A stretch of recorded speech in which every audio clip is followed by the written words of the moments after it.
Hello Saber fans, Jimmy is back with his disgusting work mat. Got hot glue bits all over it. Excuse the mess. Right, I'm going to be walking you through something very special for the community today. I have the chosen Victor hilt to run you through. This is the pre-production sample from the factory. I'll quickly run you through the history of this design. So I suggested very late one night here in the UK to Shane, and I think he's 8 hours behind. I can't remember, to be honest.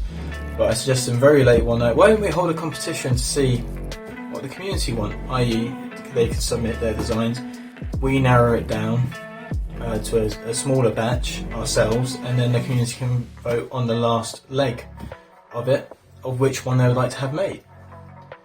When we held that competition, pretty much the next day, Shane put it all together, and we had a nice load of designs submitted. It didn't matter how it was designed. It could have been designed on a nice CAD software 3D model. You could have sent it all fully drawn up. We had some that were done just by graphic design. Somebody sent us a really detailed booklet on their one, and it was like really written. It was like a dissertation. It was great, really fantastic to read. Some of you are extraordinarily creative out there, and we had some that were just pencil and paper. It didn't matter how you concepted your design, the medium that you used. What mattered was the design itself. So everybody submitted their designs. We narrowed it down to, I'm trying to remember if it was 5 or 4.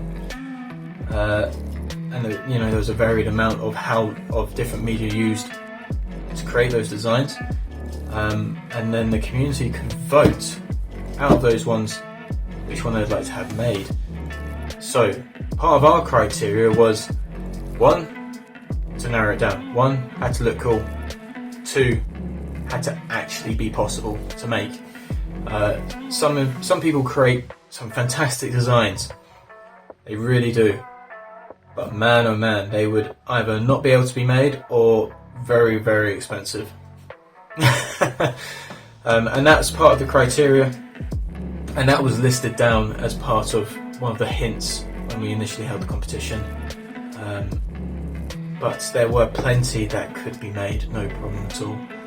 And the person who won this one, who won this competition, would get their hilt for free from Shane. So you submit your own lightsaber design, and you'd actually get it made. So here we have it. Casey James designed this hilt in concept, won the competition, and then I got to take his graphic design, which was a 2D drawing, not by hand, and it was really good, really good. So I 3D modelled it, broke it all down, printed it to make sure it was alright, drew it all up, engineering drawings, and we got it produced. And here we have it. This is a production sample from the factory. Well done, Casey James. This is a great hilt, absolutely fantastic. So to show you, I always keep the 3D prints I do as well, until we actually have something in hand from the factory. And I knew when I printed this was going to be a winner right here. This is going to be awesome. This was really going to turn some heads.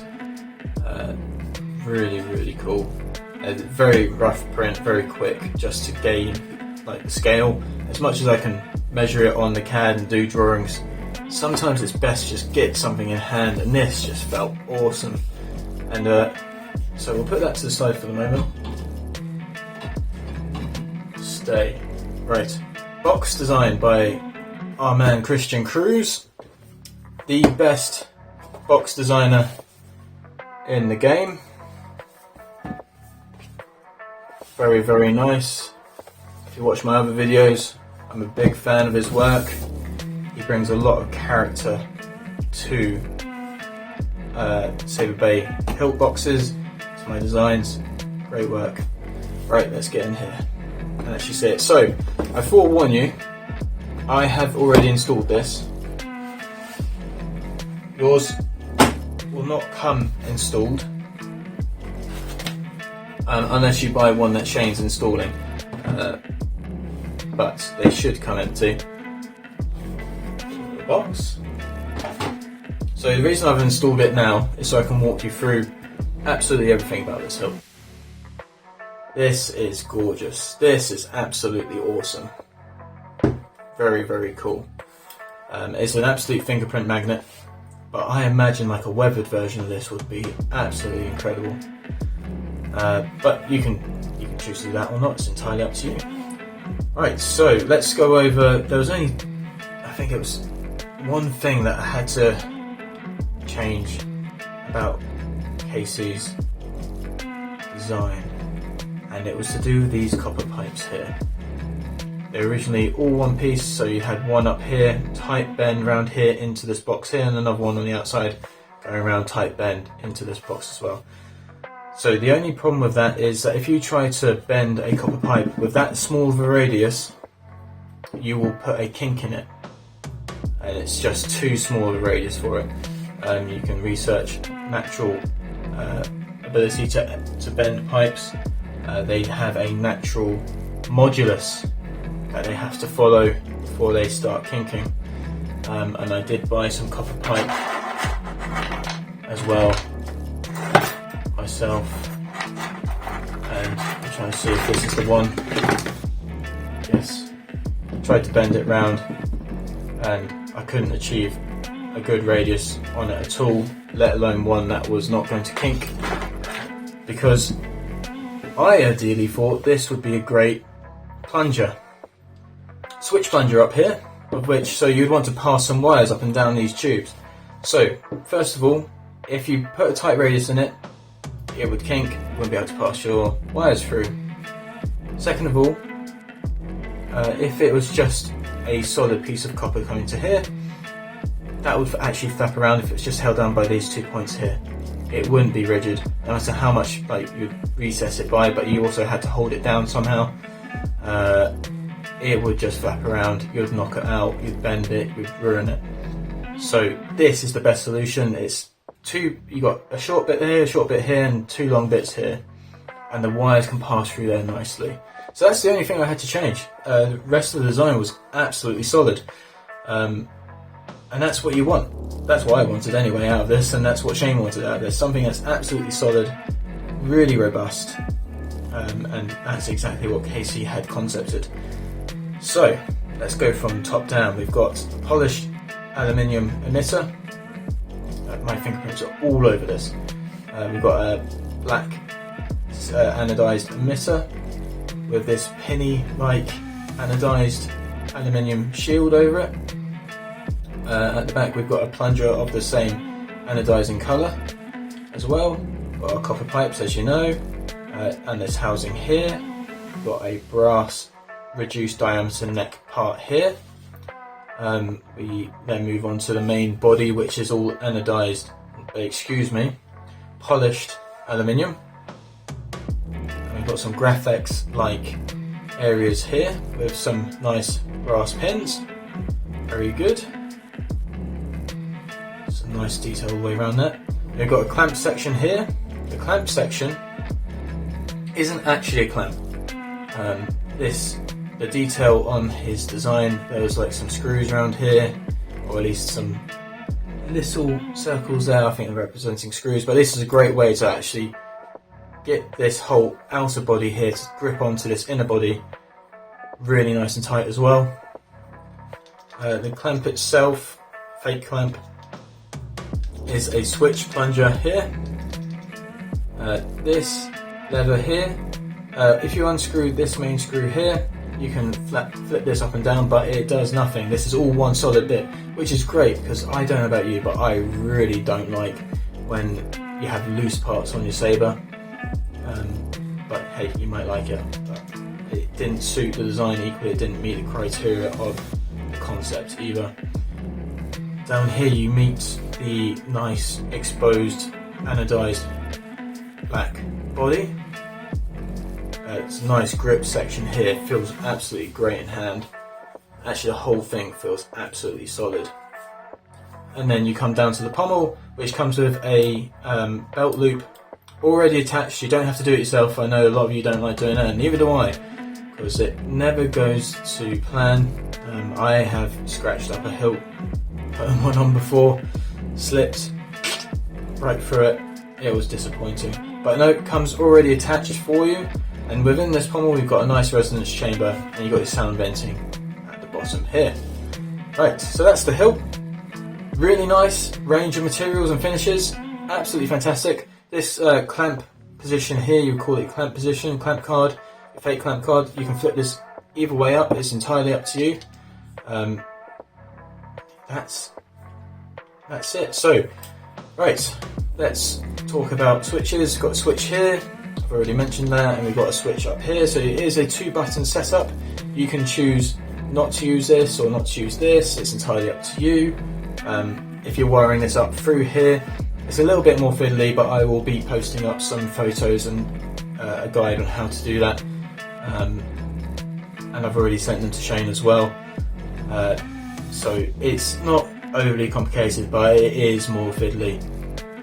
But in my books, it's worth it.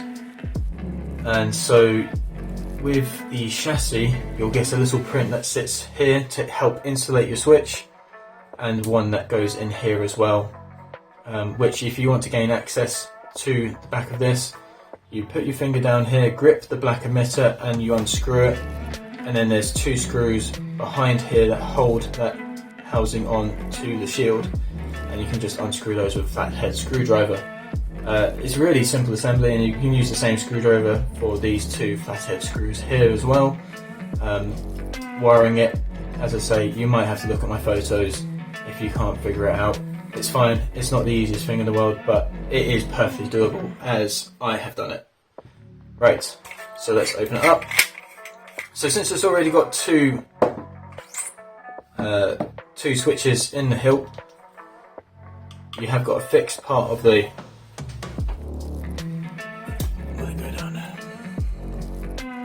fixed part of the chassis already down there, which is retained by these 2 screws as well.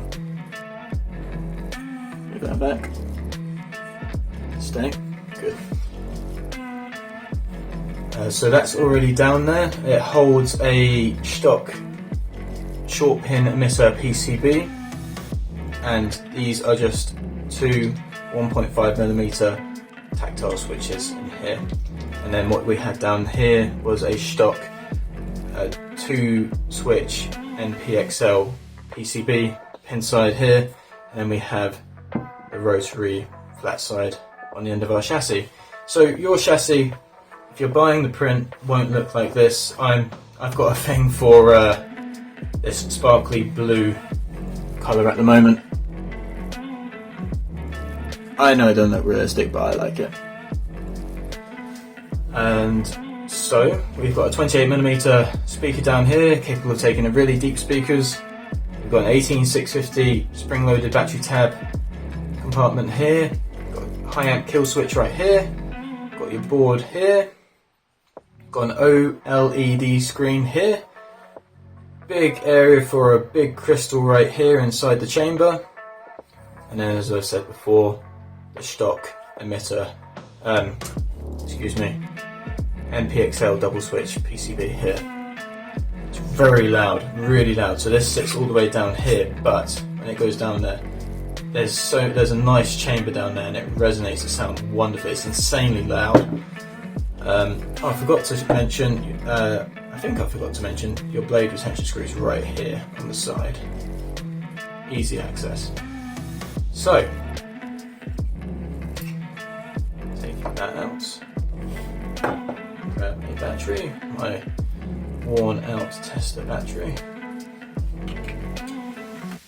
So I think at the moment I've got this loaded with the general Krell sound fonts, purely for just getting the installation done and copying over something from the clonophobe hilt and putting it onto the SD card and getting it running. But I have installed this crystal here with one of Stock's accent pixel rings. the smallest one out of the three. I'm hoping when I turn this on you might be able to tell. If you can't, I can see it in person. But those are really cool. Those can fit into the bottom of here as well. Really nice design on those accent pieces. So let's flip it on. You should have listened to the Arc Trooper from the beginning, Captain. Look at that. See, I actually charged the battery for once. And so at the moment it's glowing red. If I turn it on, it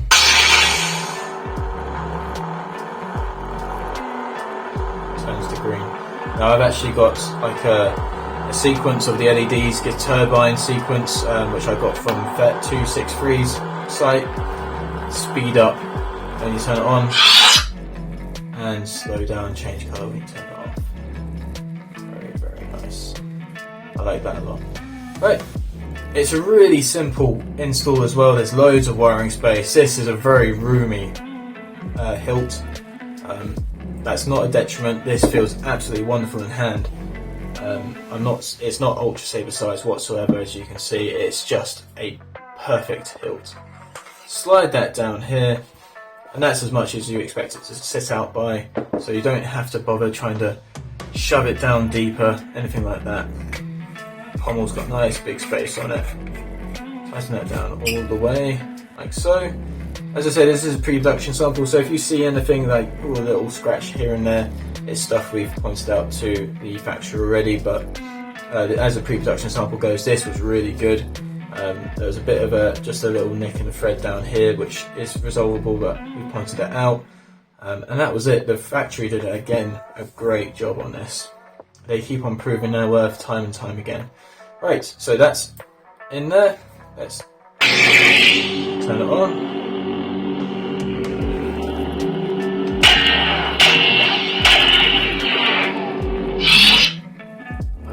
Don't know if you can tell through the camera, through my phone, which is acting as a camera, but it's incredibly loud.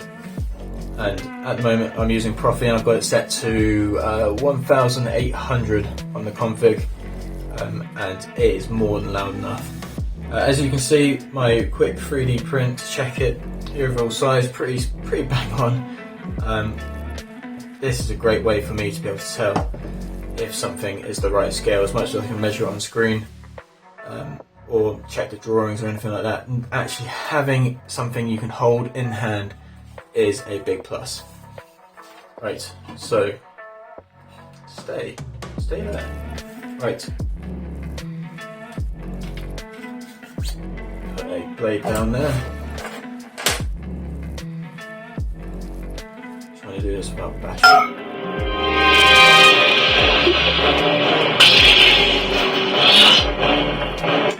Sorry about that.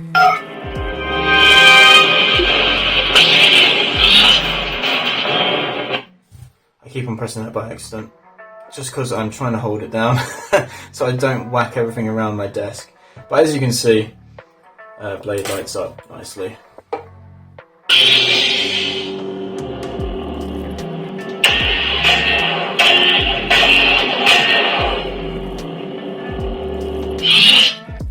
Nice. Right, I actually might change the config, so swap the buttons around, but both work very nicely indeed. So it's General Crow, you're being relieved of duty. sound font by JSJ Hyperphonic, by the way. Great guy, great sound fonts, go check him out.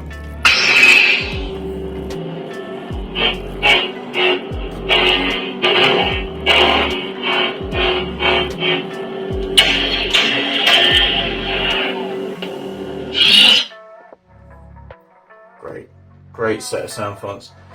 Right, and that's it, guys. I hope you enjoyed this little overview of the pre-production sample. Obviously, got a little wait to go before the actual hilt full production is complete.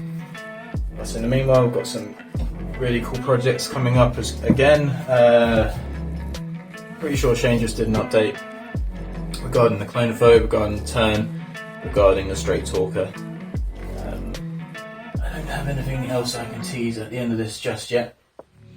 I am working on something else that's Saber related but not a hilt. hopefully, no, I won't tell you anything about that now. It's still experimental stage, but yes, guys, I hope you enjoyed that video. I hope you like the design of the hilt, concepted by Casey James. I hope you like the walkthrough. Hit the like button, hit the subscribe. Thanks for all your support. Let's keep it going. Catch you in the next video. Bye.